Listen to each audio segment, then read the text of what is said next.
yet and help spread their message and have a good time here in Winchester. So that's what we do. Yeah, you guys have got some cool stuff up. And so if anybody, everybody knows what it is if they're watching this. But if you happen to be one of the people who don't and you haven't bought tickets to this year's festival, you should probably do that. I think that's probably in your best interest. Yeah, SkylineIndieFilmFest.org. Click attend. It's all right there. Send me a direct email. If not, all emails come to me anyway. So knock yourself out. That's right. I always like it when people knock themselves out. I'm going to introduce our cast right now and clap at home when I call them out. We've got Khalilah Joy. Inigo Montoya. We've got Kenzo Lee. Wesley. Tristan Cunningham. Hello, Buttercup. Frank Dietz. Prince Humperdinck. Ben Hethcoat. Hello. I'm getting connected right now. I got 6 fingers. He's okay. That tells you who he is. We've got wait. Did I miss? Okay. We've got Aaron LaPlante. I am playing Physic. Jacob Brent. Vizzini. Tawny Sorensen. Valerie. Faye, is it Guerra? Guerra. Guerra. Yeah. Okay. Yeah, sure. I'm the albino. Exciting. Oh God, I told you it was a 50-50 chance I was going to remember. We've got Lori. Hovermale? Yeah, it works. Okay. Whatever. I'm playing the mother and the ancient booer. We've got Mick Manhattan. Hi, Mick. No ears, Mick. Nope. We've got Mary Kimball. Hello, Yellen and Assistant Brute. Kate Walker. Hi, I'm playing the impressive clergyman and the king. And we've got Brian Patrick. I am playing the kid. The kid, a.k.a. Fred Savage. Fred Savage. For those of you who don't know how Scripts Gone Wild works, it is a drinking game. If anybody flubs a line, misses a cue, or does anything that we can construe as a mistake, they have to take a drink. We also choose what we call social words, and these are words that anytime they're spoken by one of the readers in the script, it doesn't count if I say it in the direction, only if the readers say it in their dialogue. Whenever those words are spoken, everybody takes a drink, and those words for tonight are princess and dread. And you would think those are probably going to be really dangerous words. They're not as bad as you might think. I mean, they're still going to really annoy some people at some point, but they're not as bad as it could have been. I mean, it could have been Inigo Montoya. I mean, that could have been the line. We also have a finish your drink line, which is chosen by our Patreon subscribers. Whenever that line is spoken aloud in the script, everybody finishes whatever drink is in their hands, whether it is a couple sips or a fresh pour. And that line tonight is, my name is Inigo Montoya. You killed my father. Prepare to die. Before we get going, does anyone have any questions? I have a question. Is Leilani Barrett in this one? Yes. Who's he playing? Oh, my God. Don't worry. So my wife, Mrs. Colombo, she was wondering. Right. Oh, no, I'm grandpa in this one. That is the first time I've ever forgotten someone in an introduction. You have he's in costume. He's in costume, Billy Ray. Oh, my God. And Guess everybody. Brown Ale was a bad choice, huh, Billy? And, of course, Leilani Barrett. I tried to find everything to match it. You did a damn good job. Wow, man, that's my eternal shame now. Thank you, Aaron, for that catch. I think we should all be Peter Falk tonight. Like everybody. Oh my God, that would be Peter hilarious. Falk would be cool. Everybody reads every role as Peter Falk. Done. That'd be tricky. That'd be tricky. If people at home, but I wouldn't have a problem with any of this. This would be great. If people at home don't know who he is, they would have to be Columbo to figure it out. Ooh, yeah. That was the pun that I just made. There you go, Billy Ray. Okay, guys, if there are no questions and if everybody has been officially introduced now, we're going to get started. Woohoo. So I'm going to get this script up. Here it is.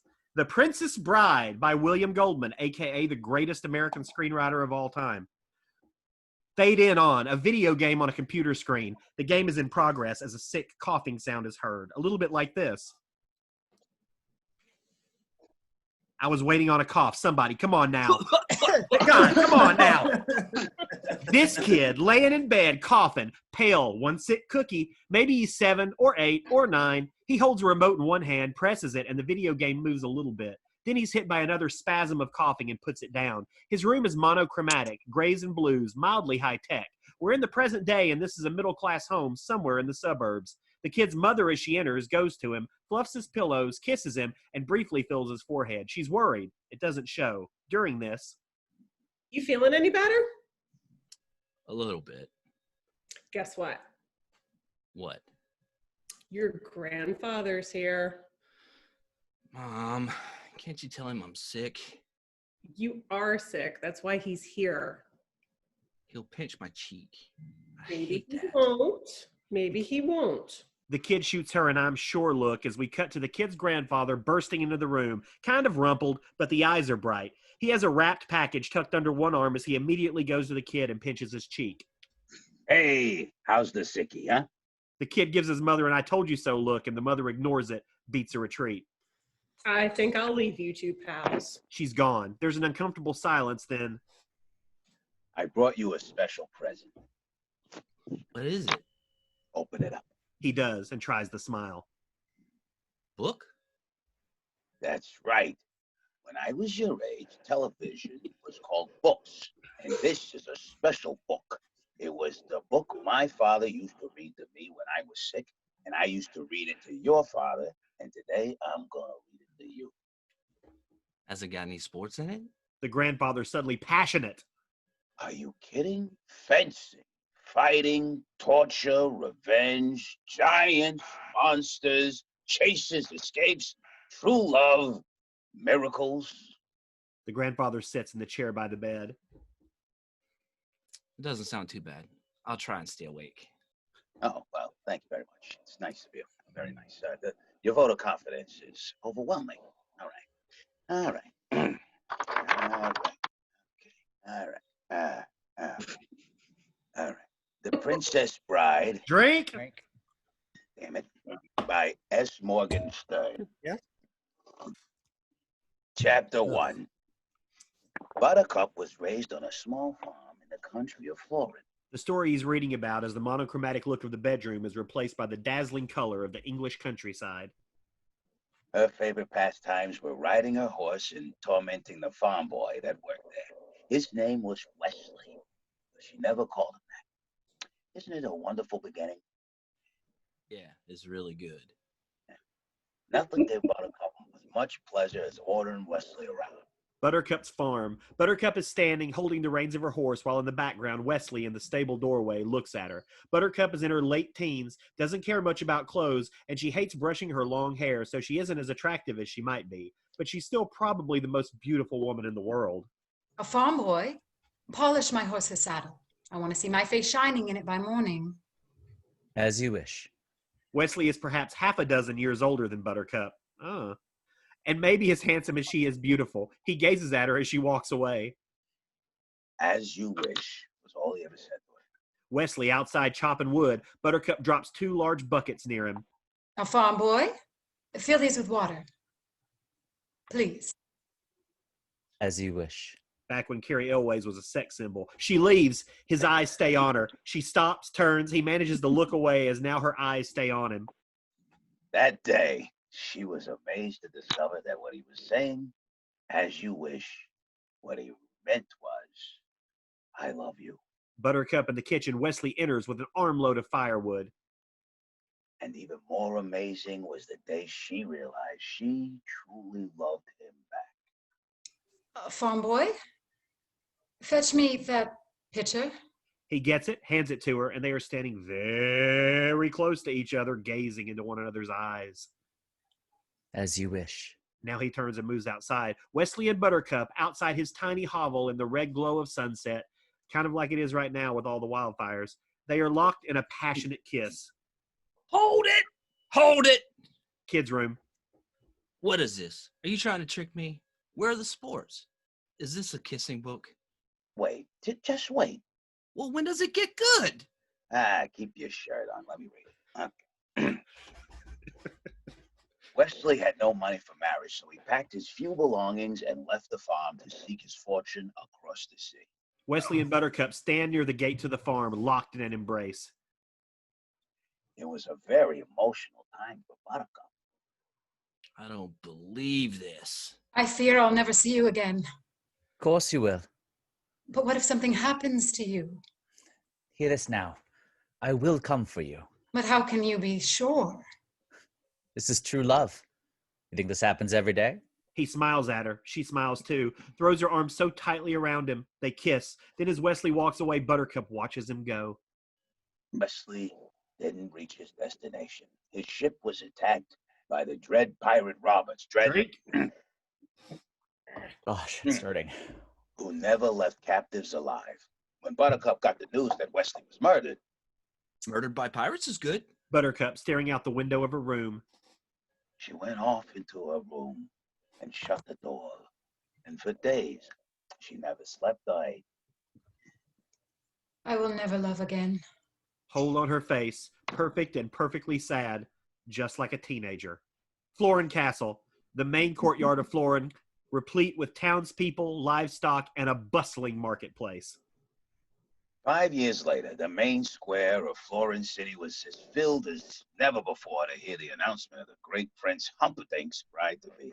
Prince Humperdinck, a man of incredible power and bearing, standing in his royal robes on a castle balcony. 3 others standing behind him, an old couple with crowns, the aging king and queen, and a dark-bearded man who seems the prince's match in strength. This is Count Rugen. My people, a month from now, our country will have its 500th anniversary.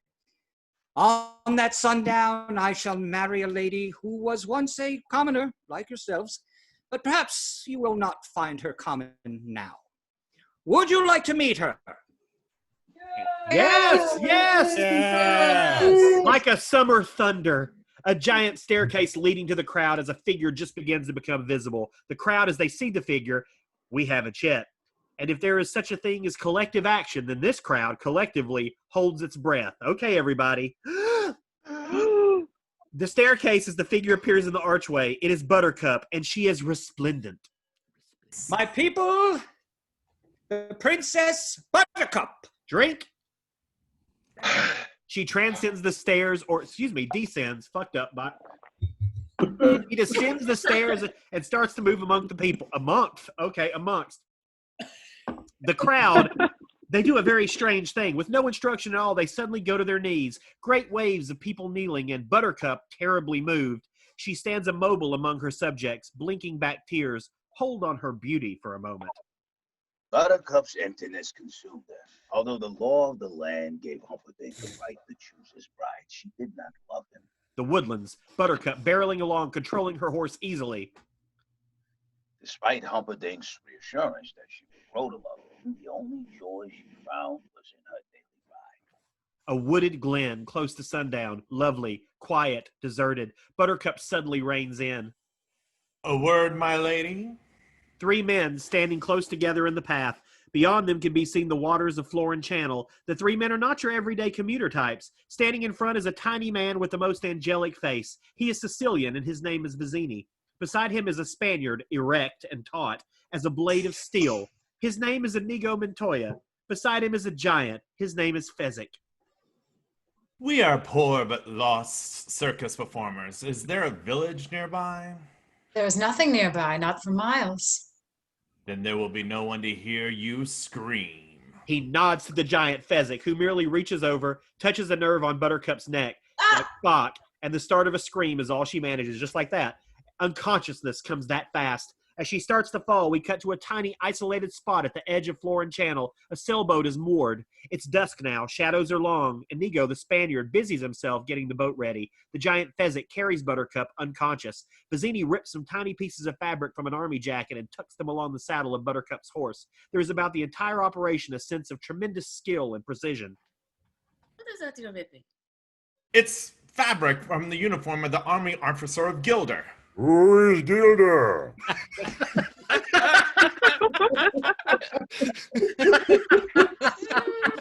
The country across the sea, the sworn enemy of Florin. Go! The horse takes off. They start for the boat. Once the horse reaches the castle, the fabric will make the prince suspect the Gilderians have abducted his love. When he finds her body dead on the Gilder frontier, his suspicions will be totally confirmed. You never said anything about killing anyone. I've hired you to help me start a war. That's a prestigious line of work with a long and glorious tradition. I just don't think it's right killing an innocent girl. Am I going mad, or did the word think escape your lips? You were not hired for your brains, you hippopotamic landmass. I agree with Fezzik. Vizzini's in a fury. A fury. Oh, the sot has spoken. What happens to her is not truly your concern. I will kill her. And remember this! Never forget this! Inigo and Fezzik as Vizzini advances on them. Nothing shows on Inigo's face, but Fezzik is panicked by Vizzini. When I found you, you were so slobbering drunk you couldn't buy brandy. And you, friendless, brainless, helpless, hopeless. Do you want me to send you back to where you were, unemployed in Greenland? Vizzini glares at him, then turns and leaves them. During this, Inigo has gone close to Fezzik, who is very distressed at the insults he's just received, as Inigo casts off. That Vizzini. He can fuss. Fuss. He's got it again. I think he likes to scream at us. Probably he means no harm. He's really very short on charm. Oh, you have a great gift for rhyme. Yes, some of the time. Enough of that! They sail off. Fezzik, are they off ahead? If they are, we'll all be dead. No more rhymes now, I mean it. Anybody want a peanut? The sailboat racing across the dark waters. Inigo is at the helm. Fezzik stands near the body of the princess, whose eyelids flutter slightly. Or do they? Vizzini sits motionless. The waves are higher. There are only occasional flashes of moon slanting down between clouds. We'll reach the cliffs by dawn. Why are you doing that? Making sure nobody's following us. That would be inconceivable. Well, the prince will see you all hanged. Vizzini turns a cold eye. Of all the necks on this boat, Highness, the one you should be worrying about is your own. Stop doing that! We can all relax. It's almost over. You sure nobody's following us? As I told you, it would be absolutely, totally, in all other ways, inconceivable. No one in Gilder knows what we've done, and no one in Florin could have gotten here so fast. Out of curiosity, why do you ask? Well, listen. It's only, I just happened to look behind us, and something is there. What? Suddenly they turn and look, and it's hard to see. The moon is behind clouds now, but the wind whistles and the waves pound. And suddenly it's all gone ominous. Inigo, Fezzik, and Vizzini squinting back, trying desperately to see. At this moment, they're all holding their breaths. There's still something to be seen. It's still ominous, only it's eerie now, too. The moon slips through, and Inigo was right. Something is very much there. A sailboat, black, with a great billowing sail, black. It's a good distance behind them, but it's coming like hell, closing the gap. Inigo, Fezzik, and Vizzini staring at the other boat. Probably some local fishermen out for pleasure cruise at night through the eel-infested waters. And now a sound comes from the boat. They turn as we see Buttercup diving into the water, starting to swim. Vizzini screaming. Go in! Get after her! I don't swim. Only dog paddle. Fear! Left! Left! Left! Buttercup, still close to the boat, switches from a crawl to a silent breaststroke. The wind dies, and as it does, something new is heard. A not-too-distant, high-pitched shrieking sound. Buttercup stops suddenly and treads water. Do you know what that sound is, Highness? Those are shrinking eels. If you doubt me, just wait. They always grow louder when they're about to feed on human flesh. Buttercup, treading water, still not far from the boat. The shrieking sounds are getting louder and more terrifying, and Buttercup stays silent. If you swim back now, I promise no harm will come to you. I doubt you will get such an offer from the eels. Buttercup is a gutsy girl. The shrieking sound is louder now, but she doesn't mind. Behind her now, something dark and gigantic slithers past. She's scared, sure, petrified. Who wouldn't be? But she makes no reply. And now a shrieking eel has zeroed in on her, and she sees it a short distance away. She's frozen, trying not to make a move. It slithers closer. Buttercup knows it. There's nothing she can do. It's all over. And now the eel opens its mouth wide, and it's never made such a noise. And as its great jaws are about to clamp down... She doesn't get eaten by the eels at this time. And the second we hear him, the kid looks the same, pale and weak, but maybe he's gripping the sheets a little too tightly with his hands. What? Well, the eel doesn't eat Guerra. I'm explaining to you because you look nervous. I wasn't nervous. Well, maybe a little bit concerned, but that's not the same thing. Well, because I can stop now if you want. No. You can read a little bit more if you want. He grips the sheets again. Do you know what that sound is, Highness? Vizzini, we're back on the boat. Those are the shrieking eels. We're past that, Grandpa. You read it already. Oh, my goodness, I did. I'm sorry. Beg your pardon. All right, okay. Let's see. She was in the water. The eels coming after her. She was frightened. The eel started to charge her, and then... Back where we were the last moment we saw her. Buttercup frozen, the shrieking eel jaws wide, about to clamp down as a giant arm pounding the eel unconscious in one move, then easily lifting Buttercup, and he probably makes this sound as he pounds it. The boat is passing. Buttercup being deposited on the deck. Put her down. Just put her down. Inigo pointing behind them. I think he's getting closer. They tie Buttercup's hands. He's no concern of ours. Sail on. I suppose you think you're brave, don't you? Buttercup.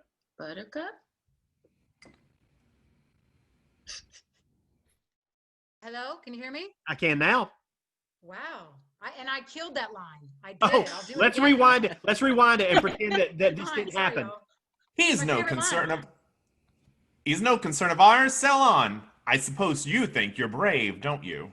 Only compared to some. Burn. The boat at dawn, being followed closely by the black sailboat, which can see now for the first time is being sailed by a man in black, and his boat almost seems to be flying. Oh, he's right on top of us. I wonder if he is using the same wind we are using. Whoever he is, he's too late. See? The cliffs of insanity! And there they are. They rise straight up, sheer from the water, impossibly high. The two sailboats in a wild race for the cliffs, and the man in black is closing faster than ever, but not fast enough. The lead was too great to overcome, and as Inigo sails with great precision straight at the cliffs, the boat being pursued. Hurry up! Move the thing! The other thing! Move it! We're safe. Only physics is strong enough to go up our way. He'll have to sail around for hours till he finds a harbor. There is much activity going on, all of it swift, expert, and economical. Fezzik reaches up along the cliff face, grabs a jutting rock, reaches behind it, and suddenly there is a thick rope in his hands. He drops back to the boat, gives the rope a free swing. The rope goes all the way to the top. Inigo hurrying to Fezzik. He straps a harness to him, then lifts Buttercup and Vizzini in the harness. Finally, he himself gets in the harness, and all three are strapped to Fezzik like papooses. And as he starts to ascend the rope, carrying them all along with him as he goes, the man in black sailing in towards the cliffs of insanity, watching as Fezzik rises slowly through the first moments of dawn. Fezzik's group is only faintly visible far below. This is the first time we've gotten the real vertigo feeling, and it's a gasper. Fezzik climbing on. Fezzik is moving along however high they are. He's already over a third of the way done. The man in black leaps from the ship to the cliff. He's climbing the rope, and he's gaining on us.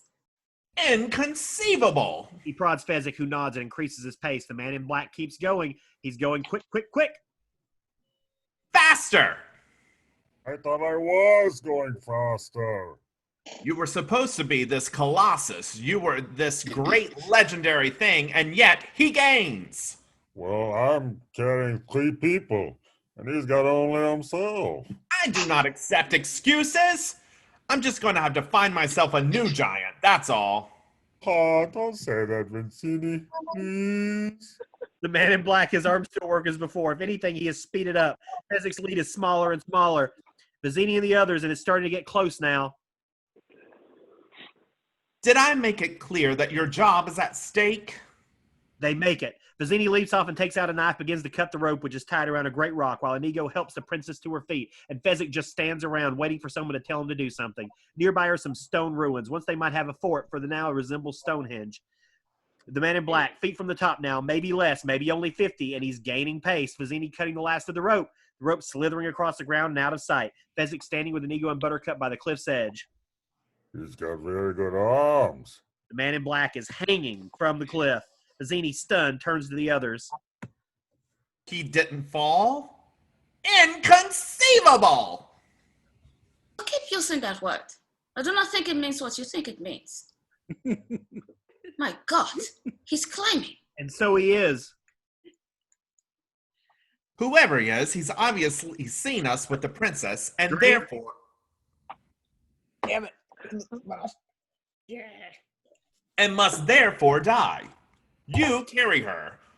We'll head straight for the Gilder frontier, catch up when he's dead. If he falls, fine. If not, the sword. I want to do him left-handed. You know what a hurry we're in. Well, it's the only way I can be satisfied. If I use my right, it's over too quickly.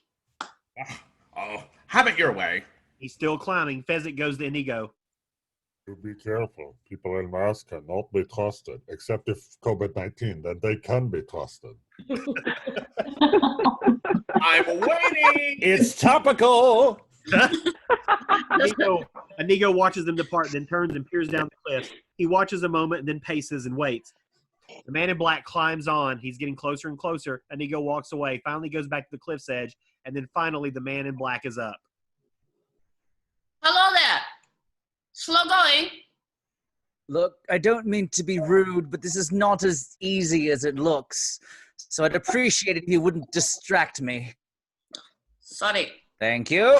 Inigo steps away, draws his sword, loosens up with a few perfect thrusts, and then resheathes and looks eagerly over the edge again. I do not suppose you could speed things up.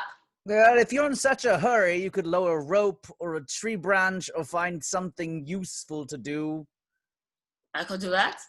In fact, I've got some rope up here, but I don't think you will accept my help since I'm only waiting around to kill you. That does put a damper on our relationship. But I promise I will not kill you until you reach the top.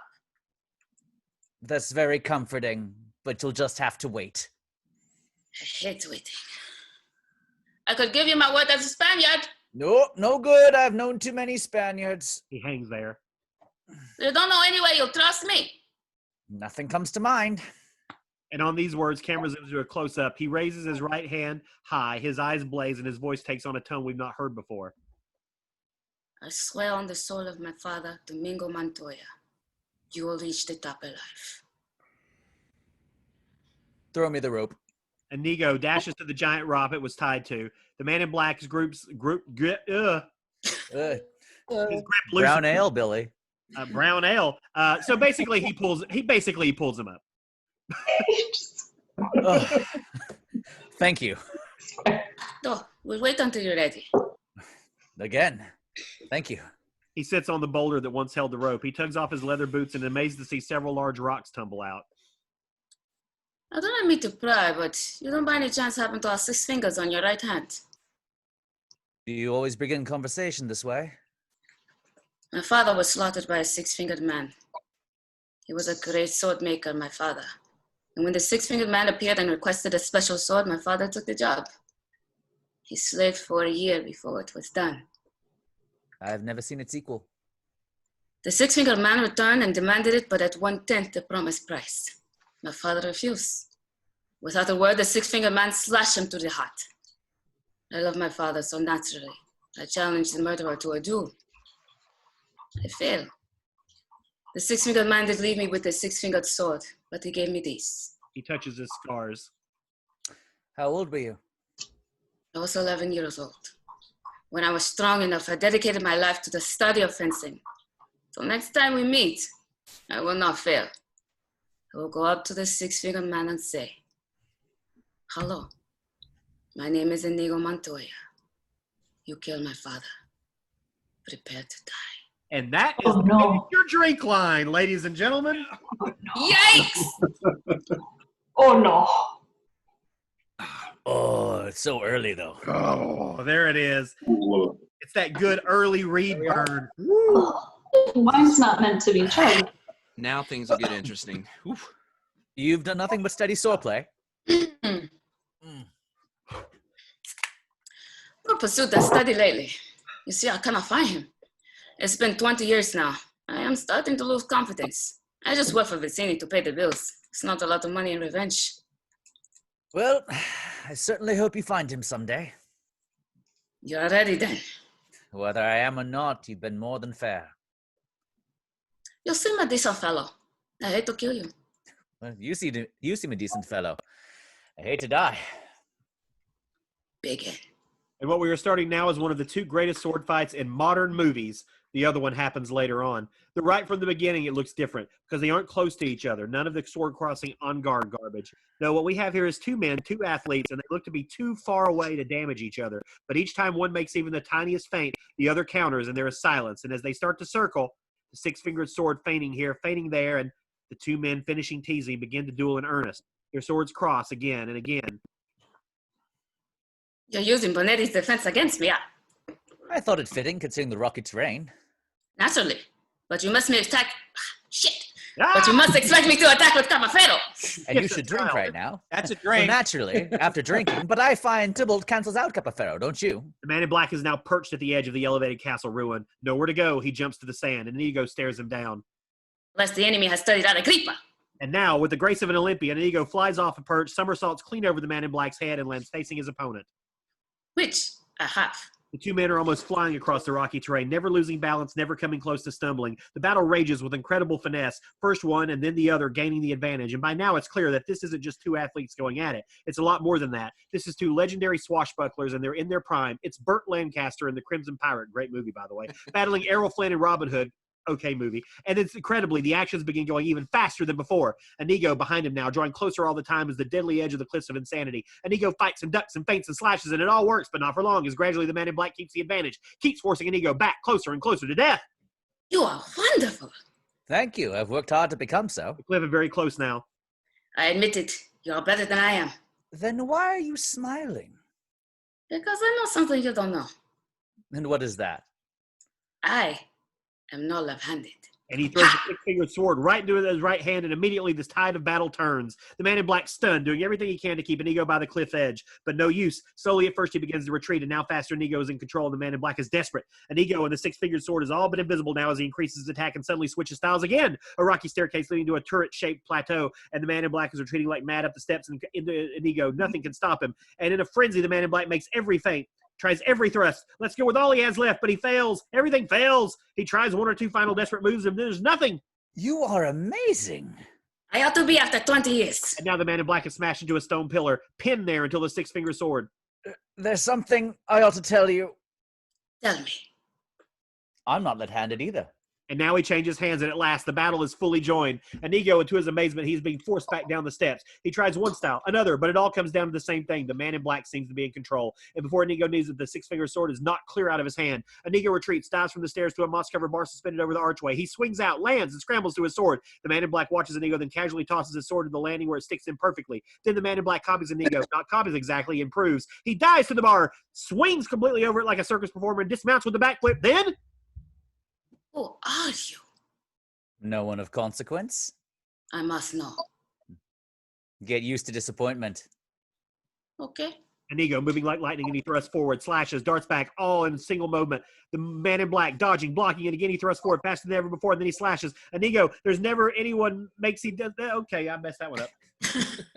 But you're doing so good, so fast, so good. So good. There's never anyone more than he makes it doesn't remember, and this time he blocks the slash, slashes at himself with a six-finger sword. On he goes, back and forth across the rocky terrain, Inigo's feet moving with the grace and speed of a great improvisational dancer. The six-finger sword is a knock-free, arching up to the air, and Inigo catches it again. Something terrible is written behind his eyes. He's given this all, done everything man can do, tried every style, made every maneuver, but it wasn't enough. And on his face, for all to see, is the realization that he, Inigo Montoya of Spain, is going to lose. The man in black moving in for the end now, blocking everything, muzzling everything. The six-finger sword sent flying from Inigo's grip. He stands helplessly only a moment, then he drops to his knees, bows his head, and shuts his eyes and says, Kill me quickly. I would as soon destroy a stained glass window as an artist like yourself. However, since I can't have you follow me either, and he dunks Inigo's head with his heavy sword handle. Inigo pitches forward unconscious. Please understand, I hold you in the highest respect. He grabs his scabbard and takes off after the princess, and we cut to... Wait. Round of applause for Billy Ray on that one. Round of no applause, kidding. please. Only drank like 3 times, Billy Ray. I don't do this for the applause, guys. But it's nice anyway, right? I do it for the brown ale. Okay. And we cut to Vizzini. Inconceivable! Vizzini, staring down from a narrow mountain path as far as below the man in black can be seen running. Fezzik, carrying the princess, stands alongside. It's a little later in the morning. Give her to me. Catch up with us quickly. What do I do? Finish him. Finish him your way. Oh, good, my way. Thank you, Vicini. Which way is my way? A couple of rocks, nothing gigantic. Vizzini points to them. There's a large boulder nearby. Pick up one of those rocks, get behind the boulder, and in a few minutes, the man in black will come running down the bend. The minute his head is in view, hit it with a rock! My way's not very sportsmanlike. He grabs one of the rocks and plods around the boulder. The man in black races up the mountain trail. Ahead is a bend in the trail. He sees it, slows. Then he stops, listening. Satisfied by the silence, he starts forward again, and as he rounds the bend, a rock flies into flame. Flame? Oh, god damn. Shattering on a boulder, inches in front of him. Fezzik moves into the mountain path. He has picked up another rock and holds it lightly. I did that on purpose. I don't have to miss. I believe you. So what happens now? We face each other as God intended. Sportsmanlike. No tricks, no weapons. Skill against skill alone. You mean you put down your rock and I'll put down my sword and we'll try to kill each other like civilized people? I could kill you now. He sets to throw, but the man in black shakes his head, takes off his sword and scabbard, and begins the approach towards the giant. Frankly, I think the odds are slightly in your favor at hand fighting. It's not my fault being the biggest and the strongest. I don't even exercise. He flips the rock away. No, he only drinks like 30 gallons of wine a day, which is what Andre the Giant did. The mountain path. The man in black is not now and has never been a shrimp, but it's like he wasn't even there. Fezzik towers over him. There's a moment's pause, and then the man in black dives at Fezzik's chest, several tremendous blows in the stomach, twists his arm severely, slips skillfully into a beautifully applied bear hug, and in general makes any number of terrific wrestling moves. Fezzik just stands there, kind of taking in the scenery. Finally, the man in black pushes him away and stares up at him. Look, are you just fiddling around with me or what? Just want you to feel you're doing well. I had people to die embarrassed. Fezzik jumps forward with stunning speed for anyone his size and reaches for the man in black, who drops to his knees, spins loose, and slips around the giant's legs. You're quick. And a good thing, too. Why do you wear a mask? Will you burn with acid or something like that? Oh, no, it's just they're terribly comfortable. I think everyone will be wearing them sometime in the future when a pandemic hits pretty much the entire world and kills about 700,000 people. Oh, there's a dose of levity. I'll drink to that. Fezzik considers this a moment, then attacks. And if he moved quickly last time, this time he is blinding. And as the man in black slips down to avoid the charge, Fezzik moves right with him. Only instead of twisting free and jumping to his feet, this time the man in black jumps for Fezzik's back. And in a moment, he's riding him. And his arms have Fezzik's throat. Locked across Fezzik's windpipe, one in front, one behind. The man in black begins to squeeze tighter. I just figured out why you gave me so much trouble.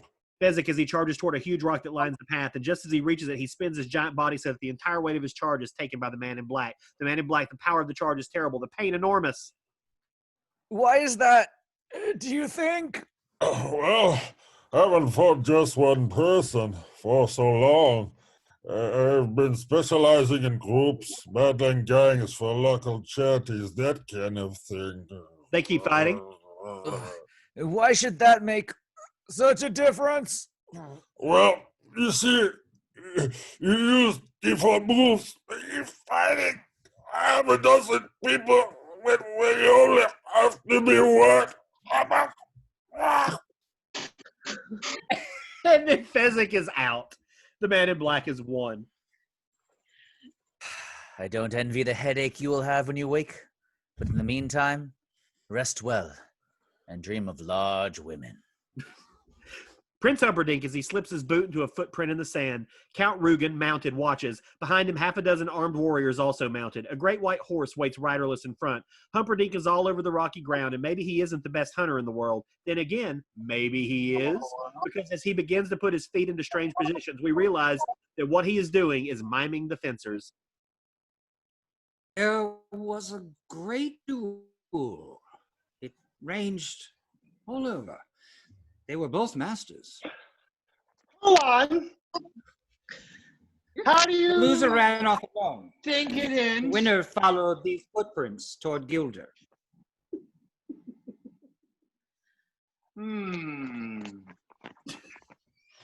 Stepping on each other's lines.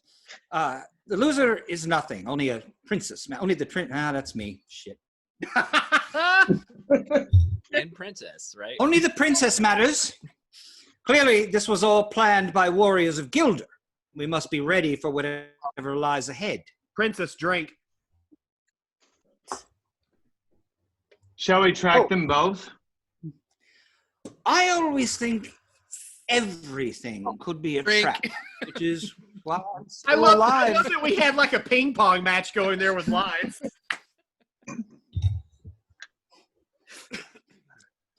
I think there's a little delay. That's why. I think there's a little delay.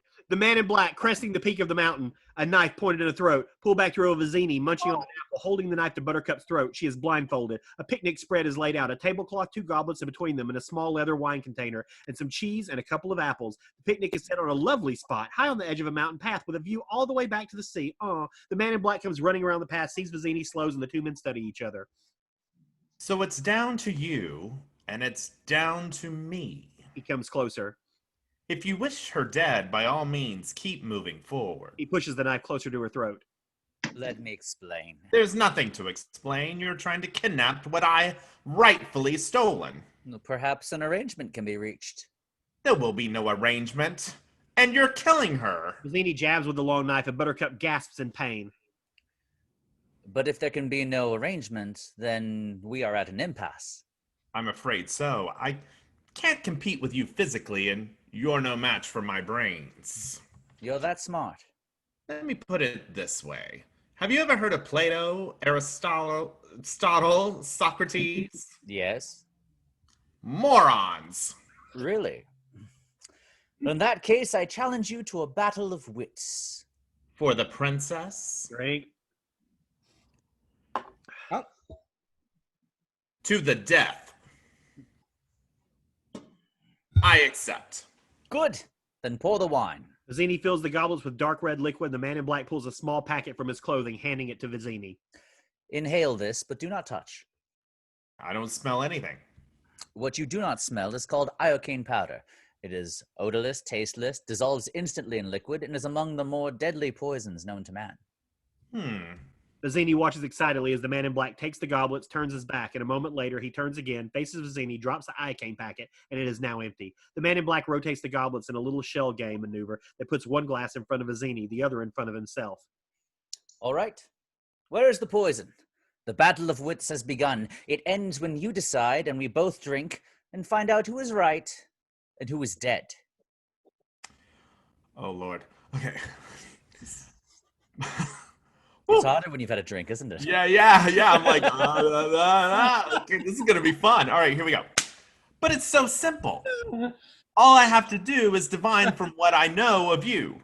You are the sort of man who would put the poison into his own goblet or his enemy's. Now, a clever man would put the poison into his own goblet because he would know that only a great fool would reach for what he was given.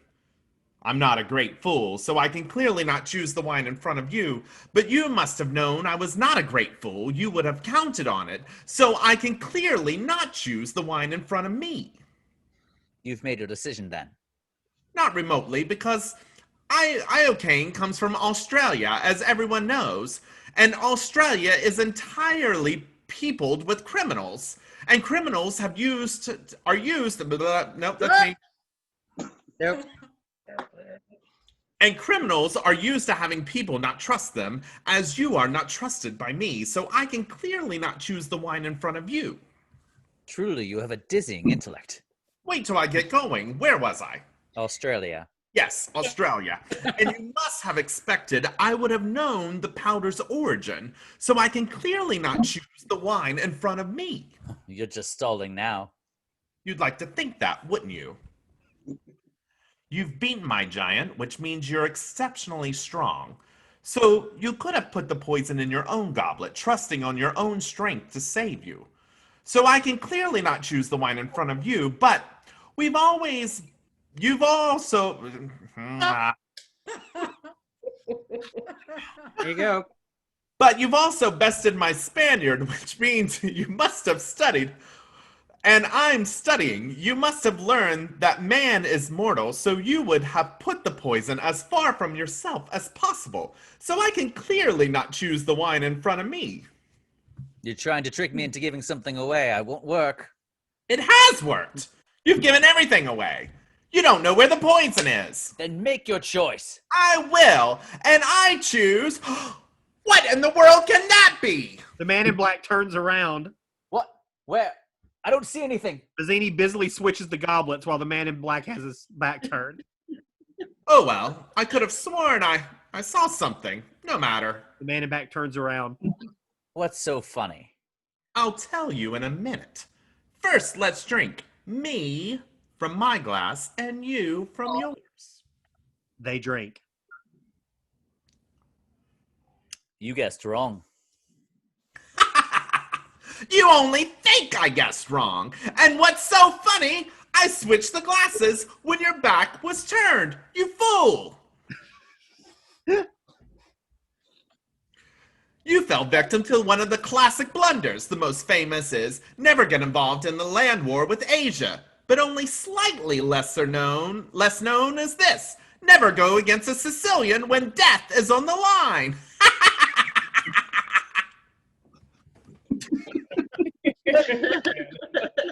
The man in black steps past the corpse, takes the blindfold and bindings off Buttercup, who notices Bazzini lying dead. Who are you? I am no one to be trifled with. That's all you ever need know. He starts to lead her off. To think, all that time it was your cup that was poisoned. Yeah, they were both poisoned. I spent the last few years building up an immunity to arcane powder. With that, they take off. Mountain Path is where Fezzik fought the man in black. It's Humperdinck again. Someone has beaten a giant.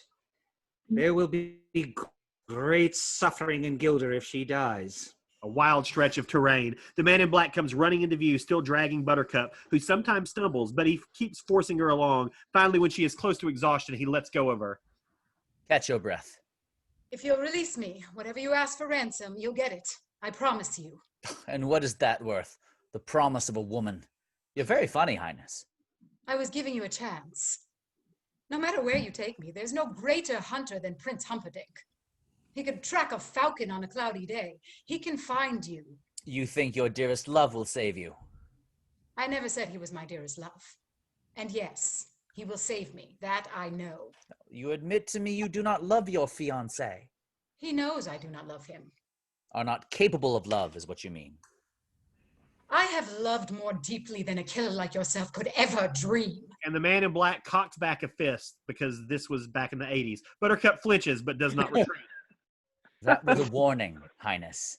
The next time my hand flies on its own, from where I come from, there are penalties when a woman lies. Bazzini's body, the picnic is spread out as before, and Humperdinck approaches. Iocane. I bet my life on it. And there are the princess's footprints. Drake? She is alive, or was an hour ago, after I did this.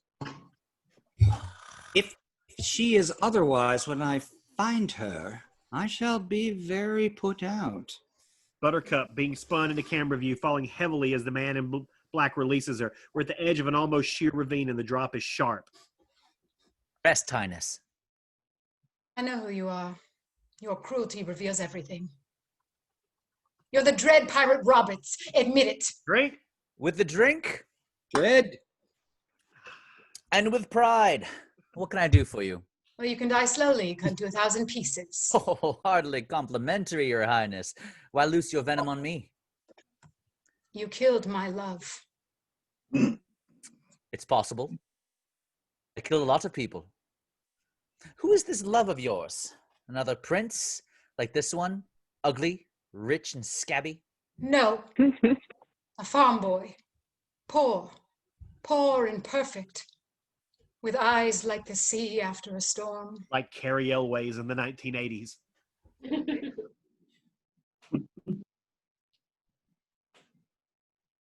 On the high seas, your ship attacked, and the dread pirate Roberts never takes prisoners. You're right, I don't, and I drink for it.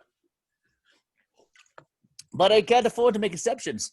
Once word leaks out that a pirate's gone soft, people begin to disobey you, and then it's nothing but work, work, work all the time.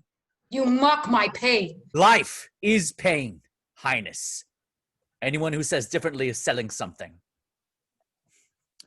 I remember this farm boy of yours, I think. This would be, 5 years ago? Does it bother you to hear? Nothing you can say will upset me. But he died well. That should please you.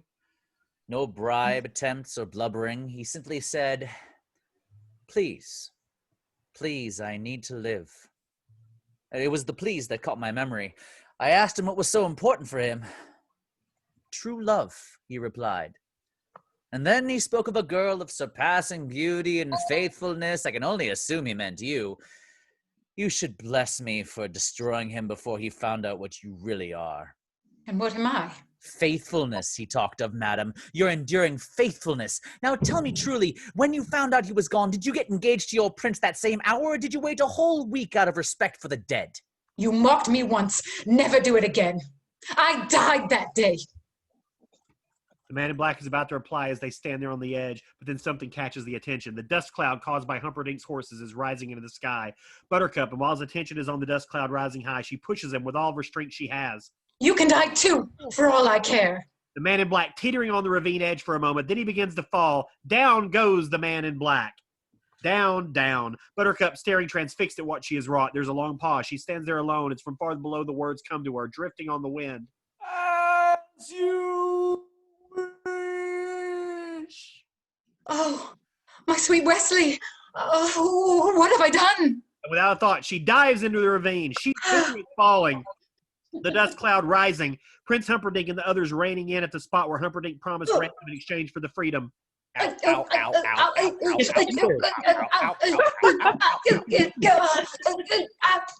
And we're still falling. Oh, wait. I got nowhere to go. Disappeared. He must have seen us closing in, which might account for his panicking and Yep. in error. Unless I'm wrong, and I am never wrong, they are headed dead into the fire swamp. Count Rugen's face is pale from the mere mention of the fire swamp. The ravine floor, two bodies lie a few feet apart, not moving. It is, of course, Buttercup and Wesley. They might be corpses. After a time, Wesley slowly forces his body into motion as he does, bruised and torn. He crawls over to her. Can you move at all? Move. You're alive. If you want, I can fly. I told you I would always come for you. Why didn't you wait for me?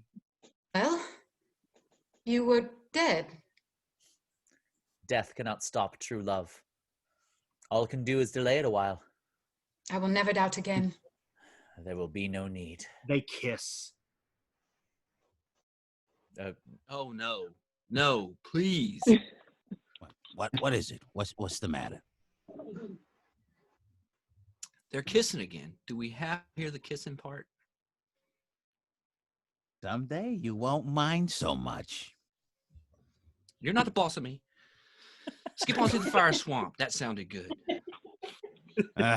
You're sick? I'll humor you. So now, where were we? Okay. Wesley and Buttercup raced along the ravine floor. They're racing. Humperdinck and his men are perched on the cliff. Ha! Your pig fiancé is too late. A few more steps, we'll be safe in the fire swamp. We'll never survive. Nonsense. You're only saying that because no one ever has. They race off the fire swamp. It really doesn't look any worse than any other moist, sulfurous, infernal horror you might run across. Great trees block the sun. Buttercup is clearly panicked, and maybe Wesley is too. It's not that bad. Well, I'm not saying I'd like to build a summer home here, but the trees are actually quite lovely. The giant trees, thick and black-green, look ominous as hell, and they shield all but intermittent stripes of sun. A giant spurt of flame leaps up, preceded by a slight popping sound, and this particular spurt of flames misses Wesley, but Buttercup is suddenly on fire. At least the lower half of her is. Wesley instantly forcing Buttercup to sit, gathering her flaming hymn in his hands, doing his best to suffocate the fire. This isn't that easy. Well, now that was an adventure. Singed a bit, were you? You? He was, but shakes his head no. The swamp floor, another popping sound. Well, one thing I will say, the fire swamp certainly does keep you on your toes. They keep moving along. This will all soon be but a happy memory, because Robert's ship Revenge is anchored at the far end, and I, as you know, am Robert's. But how's that possible? Since he's been marauding 20 years and you only left me 5 years ago. I myself am often surprised at life's little quirks. Another popping sound. They keep moving. You see, what I told you before about saying please was true. It intrigued Roberts, as did my descriptions of your beauty. He slices through some vines and they moan. Finally, Roberts decided something.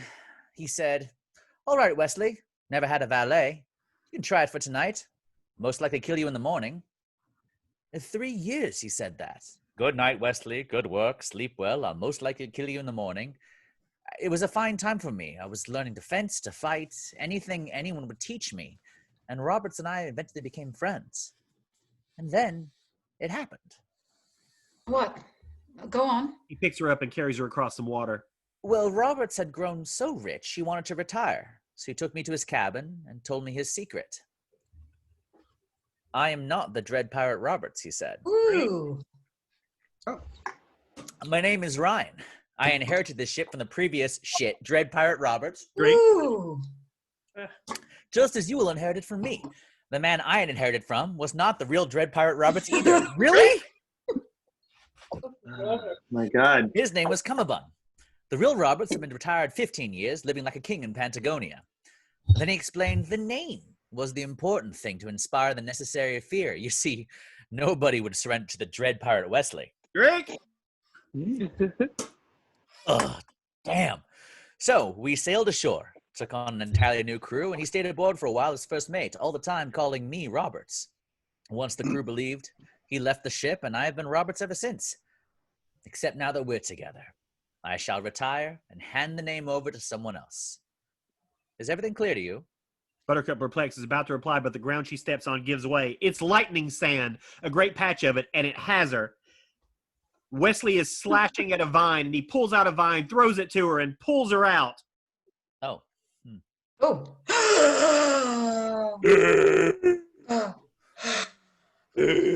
Yeah, she is. It's real bad, y'all. And it's almost as the Rona. The ROUS on a much lower branch is staring down at Wesley. Wesley stares back at the beast. Buttercup is oblivious. We'll never succeed. We may as well die here. No. We have already succeeded. There are 2 rodents of unusual size now, and? I mean, what are the 3 terrors of the fire swamp? 1, the flame swirts. No problem. The popping sound preceding each. We can avoid that. 2, the lightning sand. But you were clever enough to discover that looks like, so in the future we can avoid that too. Wesley, what about the ROUSs? Rodents of unusual size? I don't think they exist. As he says that, a ROUS comes flying at him. They fight, they tussle. Buttercup screams.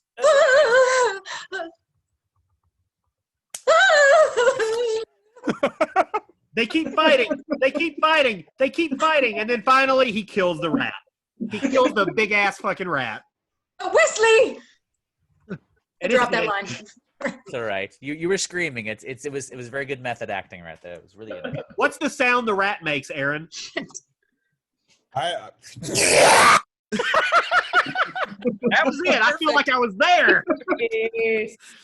Oh, so scary. That was good. It's dead. It's dead. Where are we? Sorry, everyone. I spilled wine on my computer. 41, I think. 41. We did it. Now, was that so terrible? Except for the wine spilling. Was that so terrible? Yeah. Now we're back to Humperdinck on his horse with Rugen beside him. 3 warriors armed and ready are mounted in formation behind. Buttercup and Wesley are on the edge of the fire swamp about to leave, and they stop. Surrender! Oh, you mean you wish to surrender to me? Very well, I accept. I give you full marks for bravery. Don't make yourself a fool. Aha, but how will you capture us? We know the secrets of the fire swamp. We can live there quite happily for some time, so whenever you feel like dying, feel free to visit. I tell you once again, surrender. It will not happen. Buttercup sees an armed warrior with a crossbow aimed at Wesley's heart. Uh-oh. For the last time, surrender! Death first! Buttercup frantically staring around, and now a 3rd warrior, crossbow stretched, ready to shoot, and one hidden in a tree. Does not like wine. Yep, Can you give me the page again? page 42. Okay. Let's pray. Will you promise not to hurt him? What was that? What was that? Buttercup talking to them both. We surrender, and I return with you. Will you promise not to hurt this man? May I live 1,000 years and never hunt again. He is a sailor on the pirate ship Revenge. Promise to return him to his ship. I swear it will be done.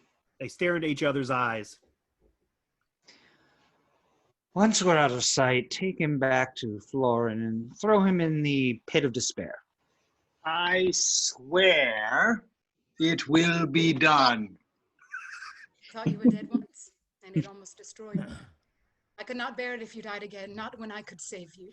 Wesley is dazed. Silence. Buttercup tries to speak again, can't, and is swooped off her feet onto Humperdinck's horse. Wesley staring after her. Rugen watches as his warriors bring Wesley to him. The Count has a heavy sword, and he holds it in his hand.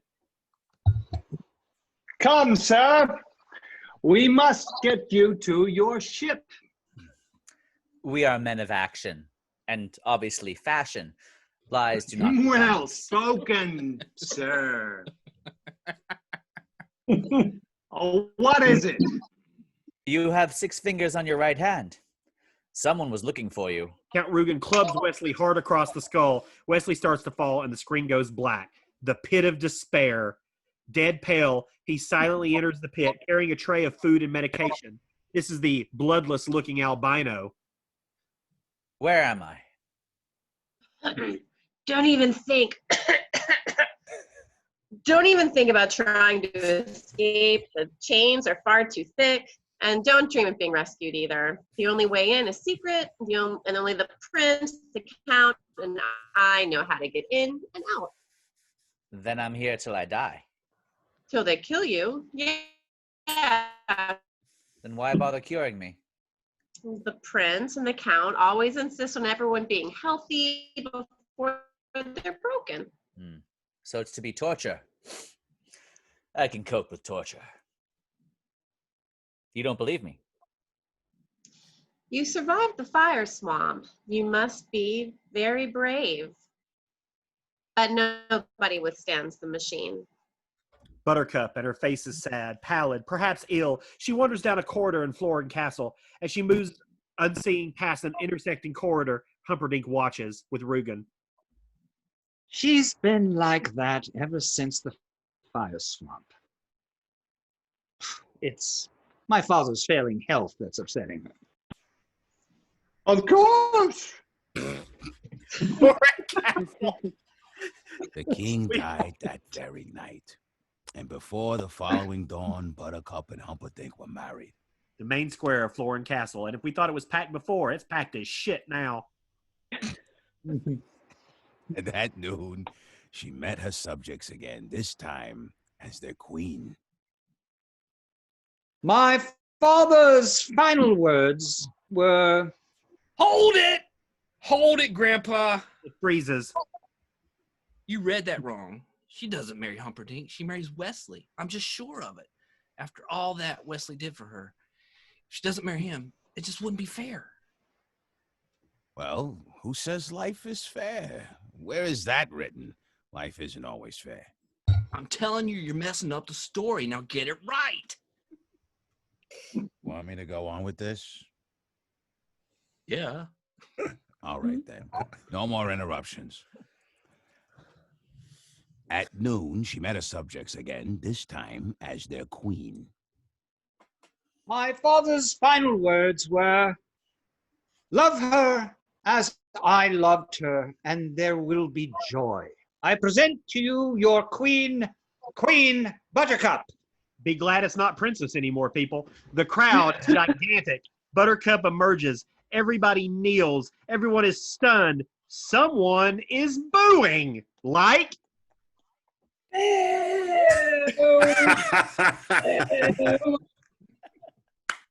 With feeling. Why do you do this? Because you had love in your hands and you gave it up. But they would have killed Wesley if I hadn't done it. Your true love lives and you marry another. True love saved her in the fire swamp and she treated it like garbage. And that's what she is, the queen of refuse. So bow down to her if you want. Bow to her. Bow to the queen of slime, the queen of filth, the queen of putrescence. Boo! Boo! Rubbish! Filth! Slime! Boo! He advances on Buttercup now, who is more and more panicked. Louder and louder, she shrieks vituperation at Buttercup, reaching out her open hands towards her. And then she says one final boo. Boo. Buttercup coming out of her nightmare, that was a nightmare, y'all, alone in her castle bedroom, and she frantically climbs a rope and starts to run. It was 10 days till the wedding. The king still lived, but Buttercup's nightmares were growing steadily worse. See, didn't I tell you she'd never marry that rotten Humperdinck? Yes, you're very smart. Now shut up. You burst into the prince's chamber. Count Rugen stands nearby. Comes to this. I love Wesley. I always have. I know now that I always will. If you tell me I must marry you in 10 days, please believe I will be dead by morning. I could never cause you grief. Consider our wedding off. You returned this Wesley to his ship. Yes. Then we will simply alert him. Beloved, are you certain he still wants you? After all, it was you who did the leaving in the fire swamp. Not to mention that pirates are not known to be men of their words. My Wesley will always come for me. I suggest a deal. You write 4 copies of a letter. I'll send my fastest ships. That was close, Yep. Frank. That was close. Fastest ships. That was good, Nice. Frank. That was good. One in each direction. The dread pirate Roberts Oh. Good. is always close to Florin this time of year. We'll run up the white flag and deliver your message. If Wesley wants you, bless you both. If not, please consider me as an alternative to suicide. Are we agreed? A very thick grove of trees. Humperdinck and Rugen walking into it. Your princess is really a winning creature. A trifle simple, perhaps, but her appeal is undeniable. Oh, I know. The people are quite taken with her. Now, it's odd, but when I hired Vizzini to have her murdered on our engagement day, I thought that was clever, but it's going to be so much more moving when I strangle her on our wedding night. Once Gilder is blamed, the nation will be truly outraged. They'll demand we go to war. Now, where is that secret knot? It's impossible to find, no? He hits it, and a staircase is revealed leading underground. Are we coming down into the pit? Wesley's got his strength back, I'm starting him on the machine tonight. Tyrone, you know how much I love watching you work. But I've got my country's 500th anniversary to plan, my wedding to arrange, my wife to murder, and Gilder to frame for it. I'm swamped. Get some rest. If you haven't got your health, you haven't got anything. Now, down in the pit, there's Count Rugen dragging Wesley up alongside the thing. Levers and wheels and wires, you name it, it's there. Beautiful, isn't it? The albino starts attaching suction cups. It took me half a lifetime to invent it. I'm sure you've discovered my deep and abiding interest in pain. At present, I'm writing the definitive work on the subject, so I want you to be totally honest with me on how the machine makes you feel. A dial with numbers ranging from a low of 1 to a high of 50. This being our first try, I'll use the lowest setting.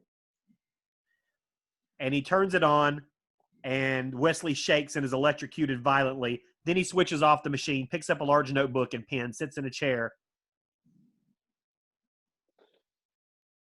As you know, the concept of the suction pump is centuries old. Well, really, that's all this is, except that instead of sucking water, I'm sucking life. I've just sucked 1 year of your life away. I might one day go as high as 5, but I really don't know what that would do to you. So let's just start with what we had. What did this do to you? Tell me. And remember, this is just for posterity. So be honest. Yeah, tell me, how do you feel? Wesley, in anguish so deep it is dizzying, helpless he cries. Count Rugen watches the tears.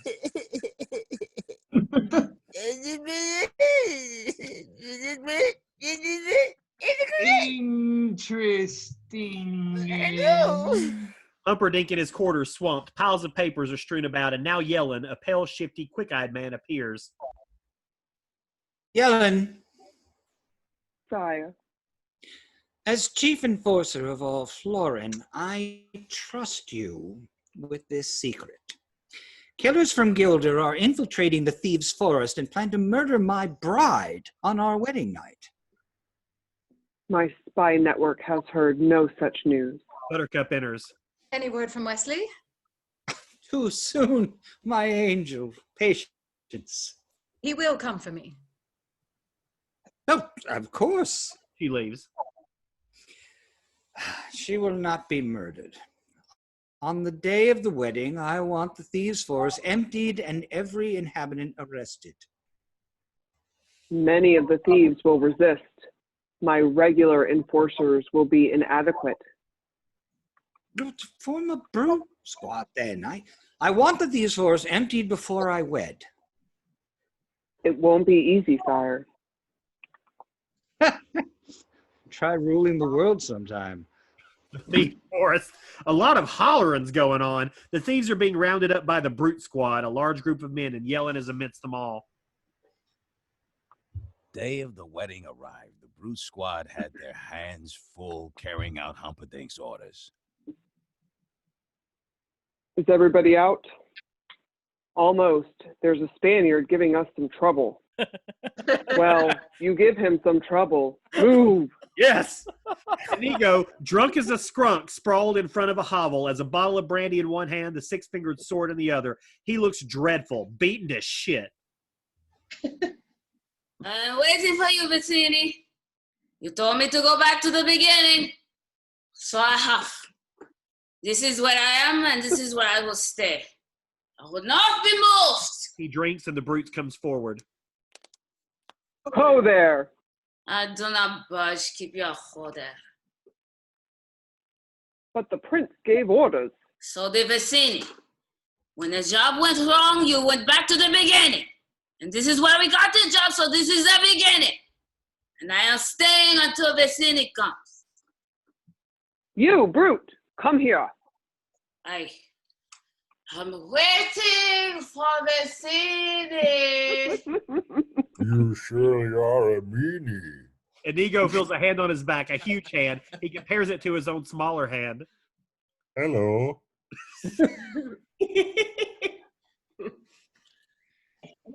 It's you. True. As the assistant brute is just about to club Inigo's brains out, Fezzik lets fly with a stupendous punch. The assistant brute, his head flies off and blood goes everywhere. There's a pause. It really doesn't happen. Then a crunching sound as he clearly has come in contact with something hard and immobile. Fezzik puts Inigo down. You don't look so good. You don't smell so good either. Perhaps not. I feel fine. Yeah?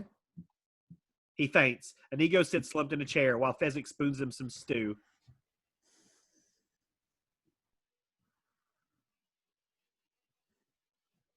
And Grandpa Frank. says, Oh, sorry. Yeah, Fezzik they and dozed Inigo off. were, That's what happened. were reunited as Fezzik nursed and his inebriated friend back to health. He told Inigo of Vicini's death and the existence of Count Ruga, the six-figured man. Considering Inigo's lifelong search, he handled the news surprisingly well. two large tubs, one filled with steaming water, the other with water clearly of an icy nature. Without a word, Fezzik stuffs Inigo's head into the icy water, then into the warmer, hotter water. Fezzik took great care in reviving Inigo.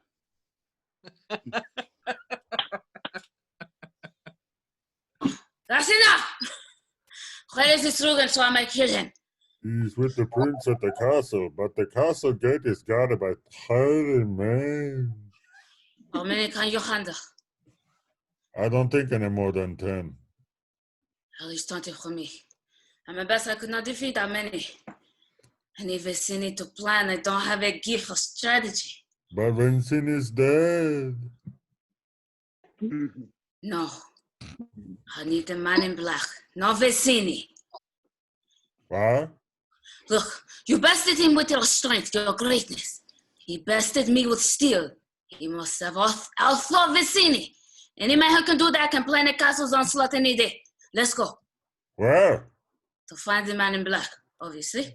But you don't know where he is. Don't bother me with trifles. After 20 years at last, my father's soul will be at peace. There will be blood tonight!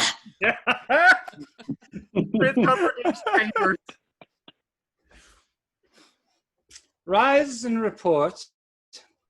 The thieves' forest is emptied. 30 men guard the castle gate. Double it. My princess must be safe. The gate has but one key, and I carry that. He shows it around his neck, and Buttercup enters.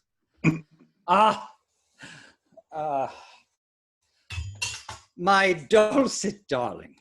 Tonight we marry. Tomorrow morning your men will escort us to Florent Channel, where every ship in my armada waits to accompany us on our honeymoon.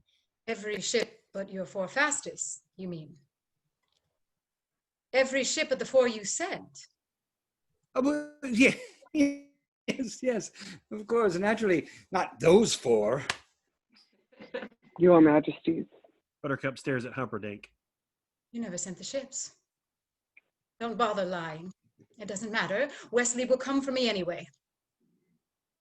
You're a silly girl. Yes, I'm a silly girl for not having seen sooner that you were nothing but a coward with a heart full of fear. I would not say such things if I were you. Why not? You can't hurt me. Wesley and I are joined by the bonds of love, and you cannot track that, not with 1,000 bloodhounds. You cannot break it, not with 1,000 swords. And when I say you are a coward, that is only because you are the slimiest weakling ever to crawl the earth. Humperdinck jumping at her, yanking her by the hair, starting to pull her along, out of control, his words indistinct. I would not say such things if I were you. As the princess throws open the door to Buttercup's room, slams it shut, locks it, and breaks into a wild run. Wesley's in the machine now, but it's not on. Count Rugen is adding more notes to his book. He looks up as the prince suddenly comes down the steps, raging. You truly love each other, and so you might have been truly happy. Not one couple in a century has that chance, no matter what the storybooks say.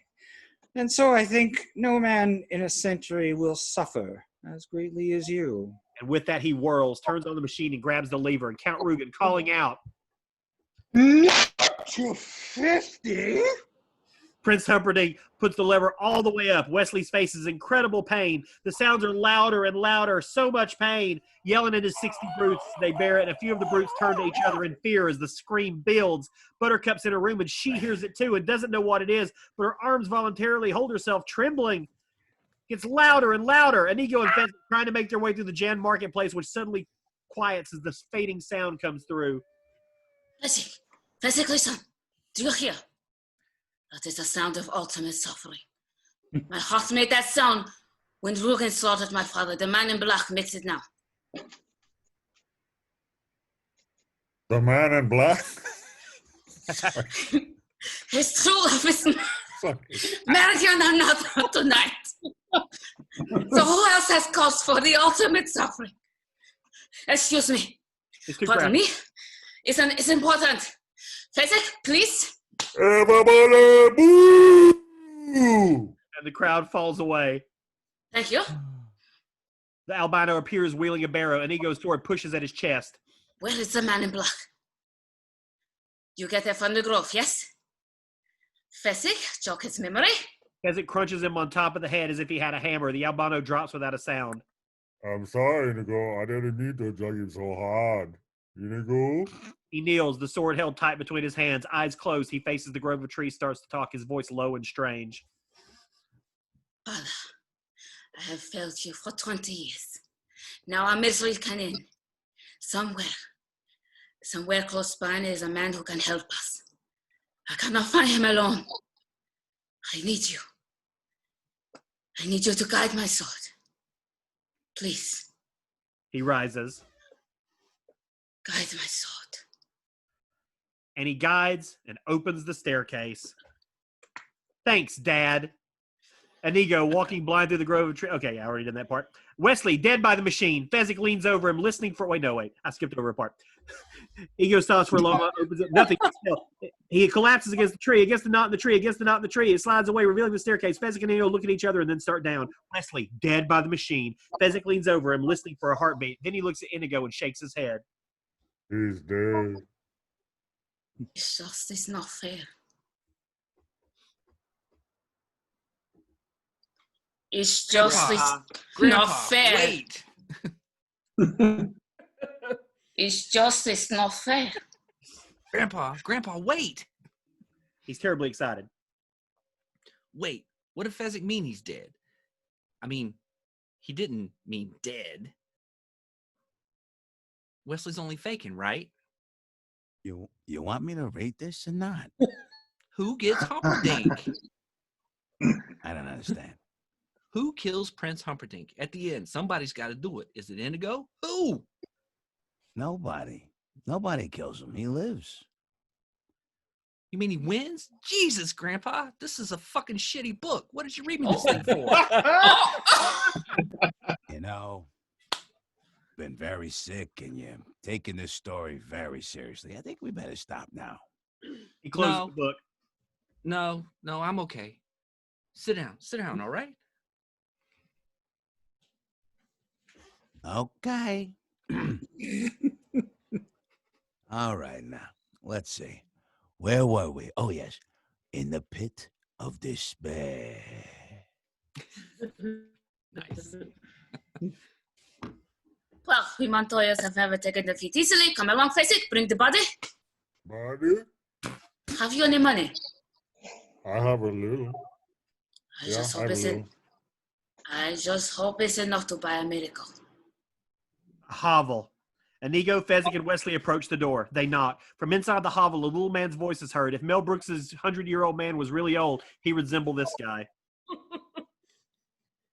Go away.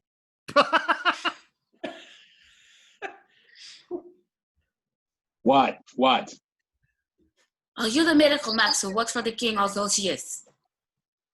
The king's stinking son fired me. And thank you very much for bringing up such painful subject. While you're at it, why don't you give me a nice paper cut and pour lemon juice on it? We're closed. He shuts the window. Beat it or I'll call the brute squad. I'm on the boat squad. You are the brute squad. We need a miracle. It's very important. Look, I'm retired. And besides, why would you want someone with the king's stinking son fired? I might kill whoever you want me to miracle.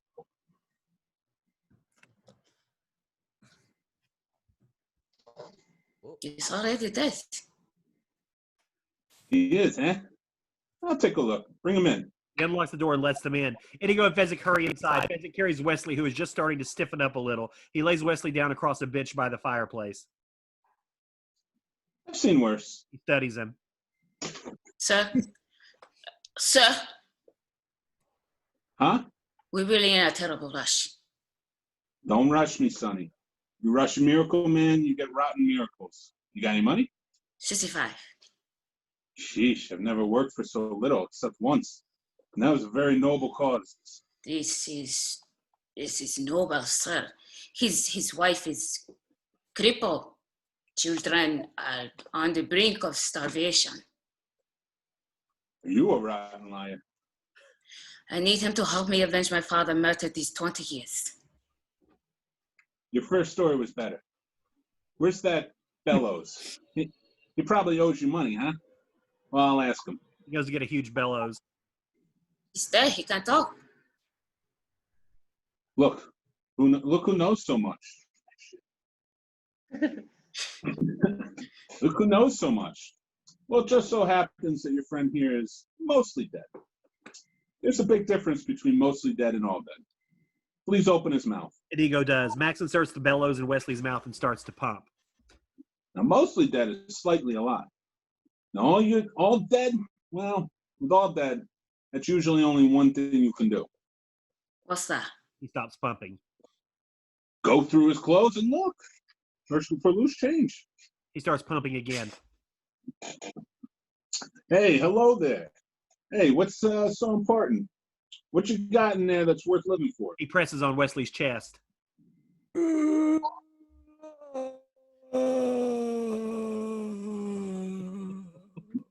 love. You hurt him? You cannot ask for a more noble cause than that. Sonny, true love is the greatest thing in the world. Except for a nice MLT, mutton, lettuce, and tomato sandwich, where the mutton is nice and lean and the tomato is ripe. They're so perky. I love that. But that's not what he said. He distinctly said, to believe. And as we all know, to believe means to bluff. So you're probably playing cards and he cheated. Liar! Liar! Liar! Valerie, with fury, storms out of the back room. Get back, witch. I'm not a witch, I'm your wife, but after what you just said, I'm not even sure I want to be that anymore. You never had it so good. True love. He said true love, Max. My God. Don't say another word, Valerie. He's afraid. Ever since Prince Humperdinck fired him, his confidence is shattered. Why'd you say that name?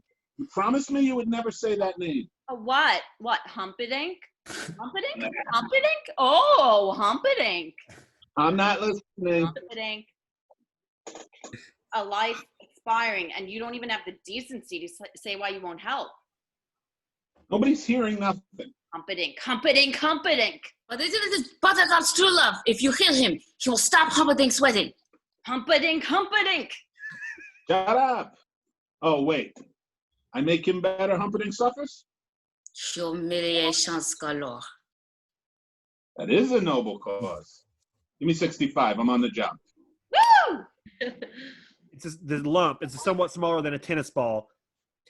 They look at the lump with beautiful pleasure as Valerie, cooking utensil in hand, covers the thing with what looks like chocolate. Inigo and Fezzik stare at the thing too, but more dubiously. That's the miracle pill. The chocolate coating makes it go down easier, but you have to wait 15 minutes for full potency. And you shouldn't go swimming after for at least, An hour. Yeah, an hour. A good hour, yeah. Inigo accepts the pill as Fezzik takes Wesley, who is stiff as a board now. Thank you for everything. Okay. Bye, boys. Bye-bye. Have fun storming the castle. You think it'll work? It would take a miracle. Bye. Bye. And they wave. Fezzik, Inigo, and Wesley on top of the outer wall of the castle, and they look down. Fezzik is thunderstruck by how many brutes are there. Upset, he turns to Inigo, who is concentrating unsuccessfully, trying to prop Wesley against the wall. Inigo, there's more than 30. What's the difference? We got him. Hold me here. We have to force feed him. Has it been 15 minutes? We can't wait. The wedding's in half an hour. We must strike in the hustle and the bustle beforehand. So this head back, open this mouth. How long do we have to wait before we know if the miracle works? He drops it in Wesley's mouth. Guess it's as good as mine. I'll beat you both apart. I'll take you both together. It's not very long. Why won't my arms move? You've been mostly dead all day. We have a miracle matchmaker built to bring you back. Who are you? Are we enemies? Why am I on this wall? Where's Buttercup? Let me explain. No, that is too much. Let me sum up. Buttercup is marrying Humperdinck in little less than half an hour. So all we have to do is get in, break up the wedding, steal the princess, and make our escape after I kill Count Ruben. That doesn't leave much time for dilly-dallying as we drink. Oh, right. Mm-hmm. Good catch. It's been a while. Oh, I got a refill. You just wiggle your little finger. That's wonderful. I've always been a quick healer. What are our liabilities? There is but one working castle gate. Fezzik helps Inigo raise Wesley just high enough to see. And it's guarded by 60 men. And our assets? Your brains, Fezzik's strength, my steel. Well, that's it. Impossible. If I had a monthly plan, maybe I could come up with something, but this... He shakes his head. You just shook your head. That doesn't make you happy? My brains, his steel, and your strength against 60 men, and you think a little head jiggle is supposed to make me happy? I mean, if only we had a wheelbarrow, that would be something. Why don't we put a wheelbarrow on the albino head? Over the albino, I think. Well, why didn't you list that on among our assets in the first place? What I wouldn't give for a Holocaust cloak. There, we cannot help you. Well, just do. Where did you get that? At Miracle Maxis. If it's so nice, they said I could keep it. All right. Come on, help me up. They do. Now, I'll need a sword eventually. Why, you can't even lift one. True, but it's hardly common knowledge, is it? Ugh, thank you. Now, there may be some problems once we're inside. I'll say, how do I find the Count? Once I do, how do I find you again? Once I find you again, how do we escape? Don't pester him. He's had a hard day. Right. Sorry. They move along the wall. Inigo. What? I hope we win. Buttercup in her bridal gown, and she's incredible. It's not just her beauty. There's a tranquility about her now. The prince is passing a pearl necklace around her. You don't seem excited, my little muffin. Should I be? Well, brides often are, I'm told. I do not marry tonight. Buttercup couldn't seem more serene. My Wesley will save me. Fuck. Wesley will save me. Fuck. The main gate of the castle, and Yellen standing there, flanked by 60 brutes. Wesley and Inigo and Fezzik looking out at the enemy. This is it. Inigo and Fezzik shake hands. Wesley can't even do that, but after a bit of rocking back and forth, he manages to get enough momentum to catapult his arm over and onto his friends. An absolutely gym-like little chapel. The most intelligent-looking, the most impressive-appearing clergyman imaginable.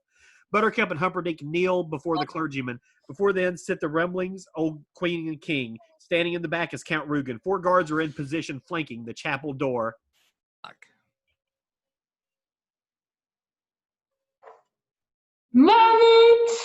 Marriage is what brings us together today. I feel like I should say that. An arrangement, the dream within a dream. Outside the castle, there becomes a commotion.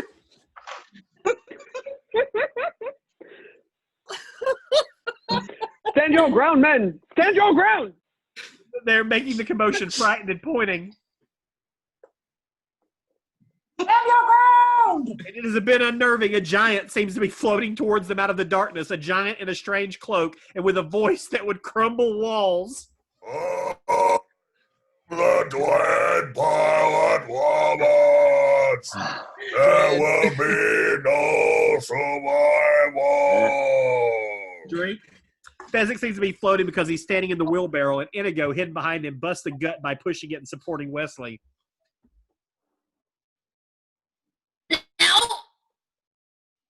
Not yet. They go closer.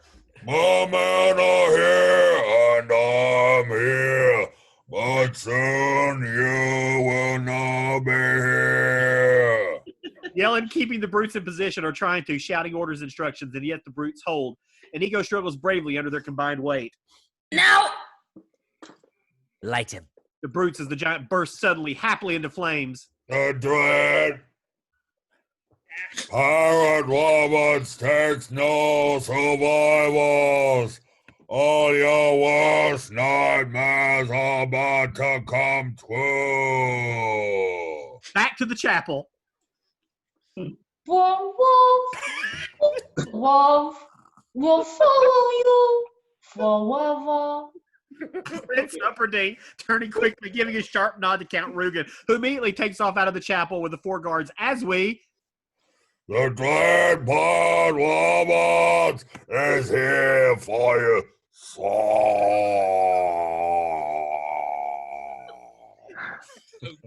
I just got to clap on that. Yelling as suddenly as the brutes just scream and take off in wild panic. Stay where you are! Stay where you are! I Stay said where you stay are. where you are! Cut to the chapel. So twas are your wolf. Skip to the end. Have you the ring? He pulls it out. Here comes my Wesley now. Fezzik, the portcullis? And Fezzik rushes forward, grabbing the portcullis, which is indeed closing quickly. Fezzik grabs the gate and swings the tonnage back upward. Yellen just watches in fear. Humperdinck shoves the ring on Buttercup's finger. Your Wesley is dead. I killed him myself. Why is there fear behind your eyes? She's right. It's there. Pressed against the main gate, Wesley, Inigo, and Fezzik close in. Give us the gate key. I have no gate key. Fezzik, tear his arms off. Oh, you mean this gate key? Back in the chapel. And you, Princess Buttercup? Man and wife. Say man and wife. Man and wife. Says. Escort the bride to the honeymoon suite. I'll be there shortly. Buttercup standing there dazed.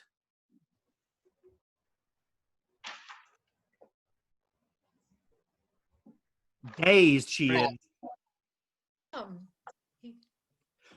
Count Really, Rugen. he didn't come.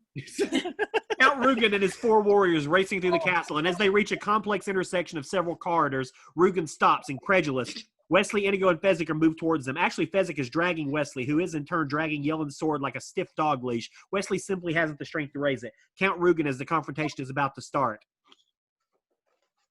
Kill the dark one and the giant, but leave the third one for questioning.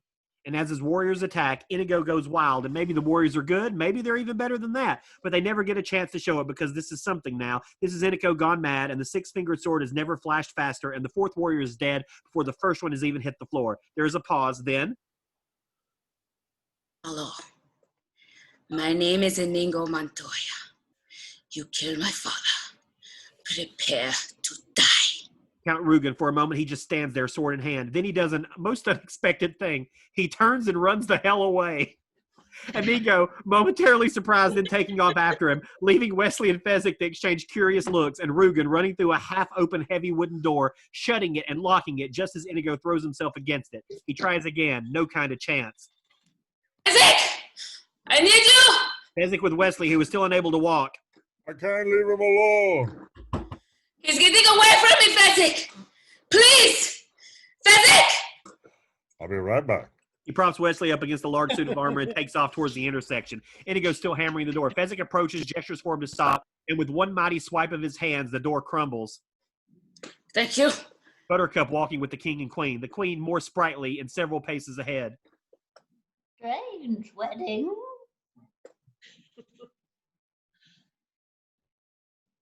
The queen.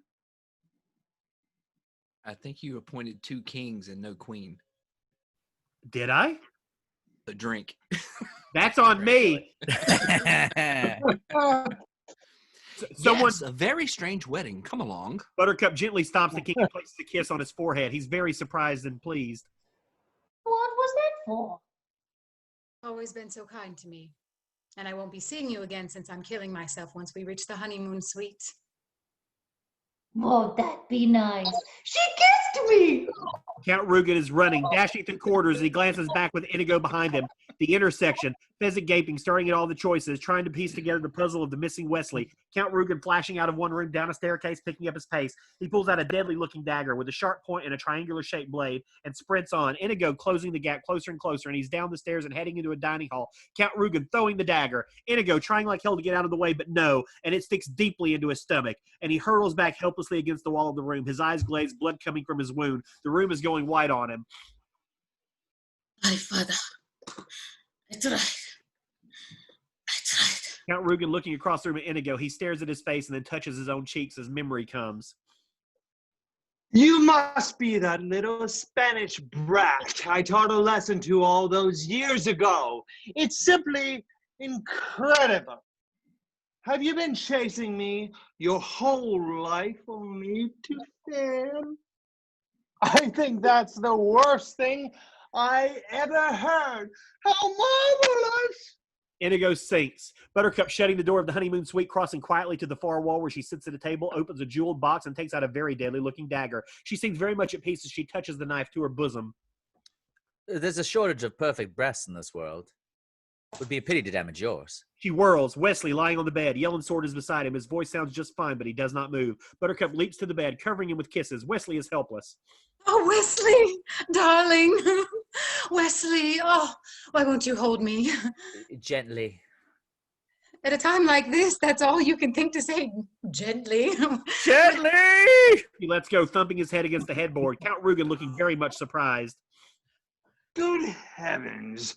Are you still trying to win? Indigo, struggling feebly, pulling the dagger from his stomach, holding the wound with his left hand. Rugen is pushing off from the table, sword in hand, moving it to kill Indigo. You've got an overdeveloped sense of vengeance. It's going to get you in trouble someday.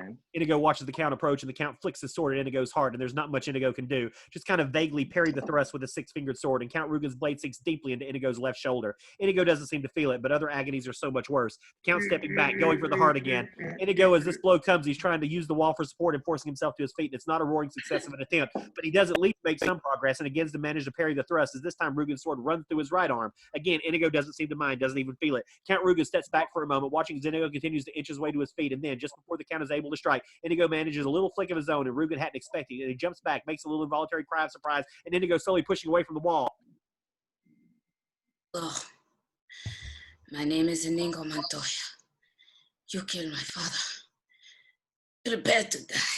Count Rugen suddenly going into a fierce attack, striking with great power and precision, for he is a master swordsman, and he forces Indigo back easily, drives him easily into the wall, but he does not penetrate Indigo's defense. None of the Count's blows get home. As the Count steps back a moment, Indigo pushing slowly off the wall again. Hello. My name is Inigo Montoya. You killed my father. Prepare to die. The Count again attacks, slashing with wondrous skill, but none of his blows get through, and Inigo again moves forward. Hello. Say that! My name is Inigo Montoya. You killed my father. Prepare to die. Rugen retreating quickly around the table. No, Indigo drives for the Count's left shoulder now, thrusts home where the Count had gotten him. Then another move, and his blade enters the Count's right shoulder, the same spot Indigo was wounded. Hello. My name is Inigo Montoya. You killed my father. Prepare to die. No! Offer me money. And now the six-finger man sword strikes, and there's a slash bleeding out of one of Rugen's cheeks. Yes! Power to, promise me that. The great sword flashed again, and now there's a parallel slash bleeding on Rugen's other cheeks. All that I have and more, please. Offer me everything that I ask for. Anything you want. I want my father back, you son of a bitch. And on that, Inigo and almost too fast for the eye to follow, the sword strikes one final time, and Count Rugen crying out in fear and panic as the sword hits home, dead center. It clears through the count. They're almost frozen like that for a moment. Then Inigo withdraws the sword, and the count pitches down. Rugen lying dead. His skin is ashen, and the blood still pours from the parallel cuts on his cheeks. Inigo stares at Rugen, and now Inigo does something we may never seen him do before. He smiles. Hold just for a moment on him smiling. Inside the honeymoon suite, Wesley lies on the floor. Not a muscle is moved. His head is still on the headboard, yelling the sword at his side. Buttercup is along the bed. Her eyes never leave her face. Oh, Wesley, will you ever forgive me? What hideous sin have you committed lately? I got married. I didn't want to. It all happened so fast. Never happened. What? Never happened. But it did. I was there. This old man said man and wife. Did you say I do? Well, no, we sort of skipped that part. Well, then you're not married. If you didn't say it, you didn't do it. Wouldn't you agree, Your Highness? Prince Humperdinck enters. Technicality. That will shortly be remedied. But first things first, to the death. No. To the pain. I don't think I'm quite familiar with that phrase. I'll explain. And I'll use small words that you'll be sure to understand, you warthog-faced buffoon. This may be the first time in my life a man has dared insult me. Won't be the last. To the pain means the first thing you lose will be your feet below the ankles, then your hands at the wrists, next your nose.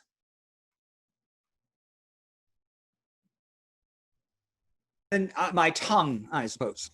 I killed you too quickly the last time. A mistake I don't mean to duplicate tonight. I wasn't finished. The next thing you lose will be your left eye, followed by your right. And then my ears, I understand. Let's get on with it. Wrong. Your ears you keep, and I'll tell you why. So that every shriek of every child at seeing your hideousness will be yours to cherish. Every babe that weeps at your approach, every woman who cries out, "Dear God, what is that thing?" will echo in your perfect ears. That is what to the pain means. It means I leave you in anguish, wallowing in freakish misery forever.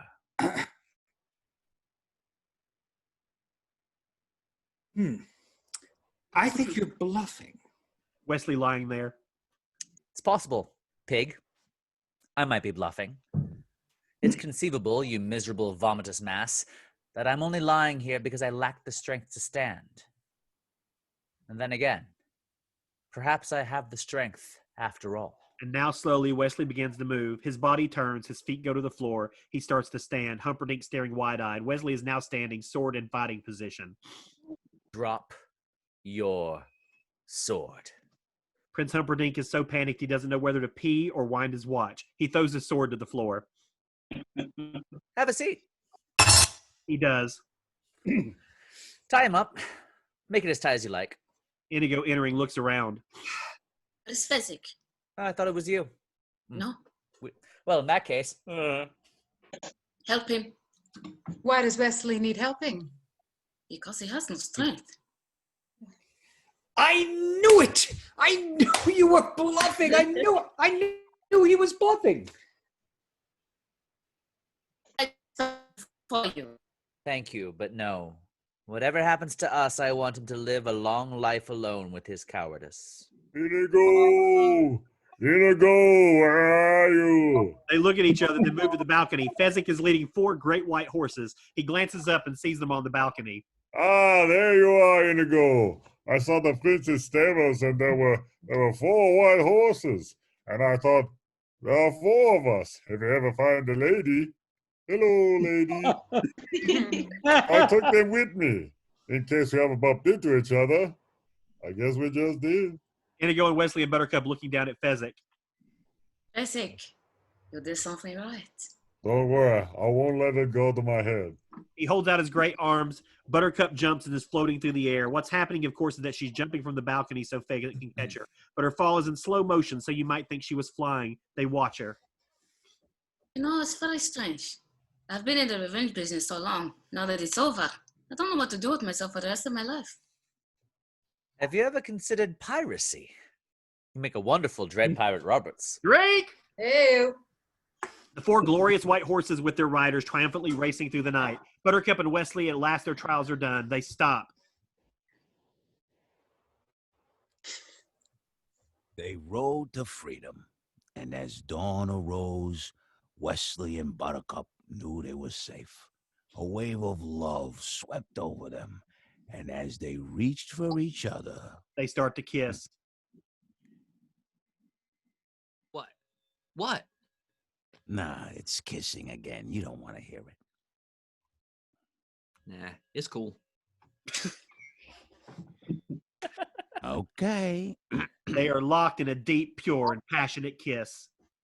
Since the invention of the kiss, there have been 5 kisses that were rated the most passionate, the most pure. This one left them all behind. The end. He snaps the book closed. Now, I think you ought to go to sleep. Okay. Okay. Okay. All right. Okay. All right. Grandpa? So long. Grandpa? Grandpa?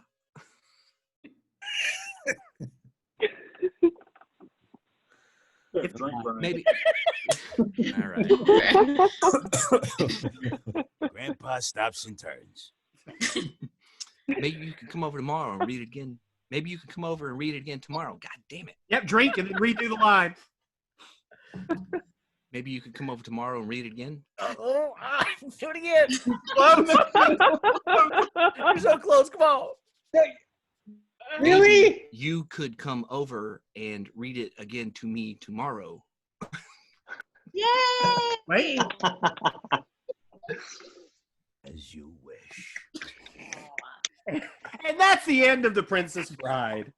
Hey. Good job, everybody. Well done, guys. The question is, do we think that we perfected Obviously. I mean, obviously we perfected the movie. I will say this, Billy Ray, that I had The Princess Bride running behind me during this reading, and it took us longer to read it than it was the movie. Oh, I'm sure it did. The movie's only 80-something minutes. Well, I have a So nugget of did we information. fail? No, not at all. No, No. We totally succeeded. I have a nugget of information. You know what? Here, Jacob Brent here's has the never seen difference this is that movie when they until were like making that yesterday. movie, Wait, Are you serious? Wait, who is Are never you serious?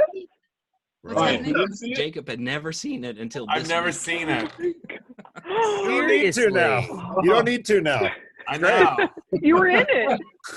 This is Well, it this is now. playing all weekend at Skyline, so make sure you watch it. Oh, you have to see it. It's so You good. should still see it though. It's not going to top what we did because this is That's special. right. That's right. Yeah, yeah. I watched my little part yesterday. So I was Oh, true actor right there. Got true it. actor. Yes. You were amazing. I just Bullshit, want to bullshit, apologize. Of my lines. Bullshit, How many bullshit, lines my do line. I have? Right. Watch me more. Watch me Film Love more. guys in the Festival, Spanish speaking Winchester, community for my Virginia. horrible accent. Well, I'm very sorry. One more thing. If you don't mind, I just wanna mention that Leilani, you know, he did a very, very good job of doing Peter's Fall. Don't you think? Don't you? I just want to mention that one thing. Okay. I think I think so. Falk Indeed. would be proud, dude. That was great. That was amazing. And Aaron, your Fezzik Fezzik will was haunt pretty me in my amazing. dreams. Oh Yeah, my god. Oh my That god. Fezzik was dynamite. Kidding. Absolutely Yeah, dynamite. you guys were awesome. So good. Wait, wait. I have to tell you something. My wife, who has done several of these with Aaron, walked in the middle of it when Aaron was first doing his lines. She couldn't see the screen, but she just looked over at me and she went, "That's Aaron, isn't it?" That's great. Yes. Nice. Oh my God. So everybody out there watching this at home, if you haven't yet, check out the Skyline Indie website. We hope you're going to be watching some awesome movies this weekend. Thank you for supporting the festival, and thank you for supporting us. You can find out more about us at scriptsgonewild.com. We're on all the social medias at @scriptsgonewild. And you can also support us if you want to on Patreon at patreon.com/scriptsgonewild. This is normally where I pimp out the upcoming reads, but by the time that the YouTube audience sees this, it will already be on. We will have already passed those reads. But for those of you who are not our normal audience at home, our next read is The Shining on September 16th, which is going to be a lot of fun. And then we've got Planet of the Apes on the 23rd, which Frank is hosting. We've got an awesome cast for that. We've got Dana Gould. We've got Janet Varney. We've got Lorraine Newman from Saturday Night Live, which is kind of insane. That one's going to be a lot of fun as well. Again, check us out at scriptsgonewild.com. And I'm going to run down our cast one more time for everybody, and I'm going to hopefully not forget anybody. Big thanks to Khalilah Joy, Kenzo Lee, Tristan Cunningham, Brent, Ben Hethcoat, Aaron LaPlante, Leilani Barrett. Woo! One more thing. More. Oh, I was waiting on one more thing. That was it. That was it. Thank you. That Jacob Brent, who's now seen the movie. Tawny Sorensen. I'm just ready for you to light up that cigar. That looks like such a nice cigar. Faye Guerra. Lori Hovermale. Ah, you got it. Mick Manhattan. Mary Kimball. Kate Walker. And Brian Patrick. Thank you guys so much. Thank you all so much. Wave to the audience at home. Bye, audience. Hi, audience. And the live stream is stopped. So I also just want to throw this